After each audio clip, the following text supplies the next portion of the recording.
Whoever loses has to do the intro. Got it. So you better know what to say. Got it. Okay. And then if we tie, we both have to say it at the same time. Okay. Rock, paper, scissors, shoot. On today's episode, we are talking about personal brand and health insurance.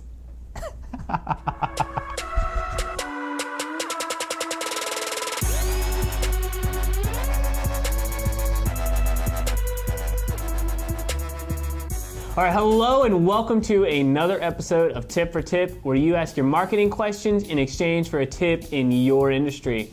His name's Christian. And my name is Aaron. His name is Aaron. And today we have Jonathan Brutto from US Health Advisors. Hey Aaron and Christian, my question for Bit Branding is this. When you're building your personal brand as a subject matter expert, I see a lot of people using social media, but I also see them using other formats like podcasts and vlogs, and it seems like there's just a lot of other ways that they're doing it. And what's the best amount of content to put out there, how often, and the length of content? Because I'm afraid that I'm going to put too much out there. All right, so Jonathan, there's a couple of sections here. So you're talking about personal branding and want to know what platform, B, how long the content should be, and C, where to distribute, right? Mm-hmm. Yeah. Okay, so for a personal brand, if you are comfortable in front of video, I'd say go that route. If you're gonna do video and it is personal, I feel like Instagram Stories is a really great way to do that. And if you have a little bit of editing skills and maybe you can piece some content together and you do like a weekly vlog or something, YouTube would be a good way to increase your personal brand. Either one of them are really good. If you don't feel comfortable in front of the video, the next best thing is to do a podcast. Health insurance is something a lot of people are like really wondering about and really freaking out about. So if you had a 15 to 30 minute podcast of answering those questions, that'd be the route I'd go if I didn't do video. Mm-hmm. As far as the length of the content, the podcast I just told you, 15 to 30 minutes I think is plenty for you to do that. The vlog, I'd like to see like 5 to 7 minutes vlogs. And then Instagram stories are 15-second videos throughout the course of your day, kind of a slice of life. And you should do at least 3 to 5 of those per day. Yeah, I think that was great. And he hit on some pretty good points.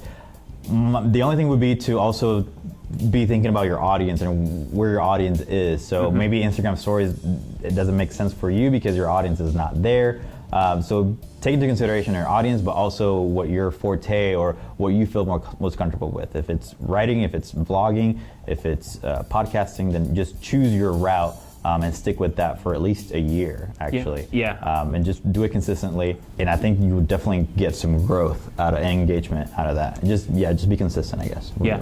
One thing. Yeah, I was going to say the 12 month is absolutely the measure there. You can't just expect it to happen in 3 months. And one last thing is if you are better in front of the video, then go that route. If you're better in front of audio, don't worry about it. If you're a better writer, then do that. But don't try to be good at something that you are, we're telling you to do a video, but if you don't feel like you're good at and you're better with a voice, then do a podcast. Yeah, anyways, thank you. And let's hear your tip for us. Hey Aaron and Christian, my tip of the day is just like you wouldn't go to the courthouse without an attorney, you shouldn't look for a health plan without a professional. There's a lot of options out there. A lot of times people get frustrated when they're looking and they pick the wrong plan. So sometimes they pay too much, sometimes they don't get enough coverage. You can come to a professional like myself, it doesn't cost you anything, and we can help you find the best plan for your needs and budget. Jonathan, I think that's something that's really logical, but a lot of people kind of, for health insurance and that kind of spectrum, and like even life insurance or other things, they just kind of do it themselves anyway because they feel like they can. So it's a great tip for people because I know that there's just so many options out there. We were actually picking health insurance stuff earlier this week, and so it's very convoluted, and it's better to have somebody who can kind of help you with that. Yeah, absolutely. All right, so the question of the day is, let's say you had time to do whatever content you wanted. What would that be? Would it be video, blogging, or podcasting? Let us know in the comments. All right, and if you are a business owner and you own a business, because you're a business owner, and you have a marketing question and want to come on this show, all you have to do is go to bitbranding.co/tip for tip, fill out a form. We'll get a hold of you, bring out a videographer to you, and it's very, what do I say, time efficient, and then get free Facebook advertising. So, and a free pin. All right, we'll see you next week.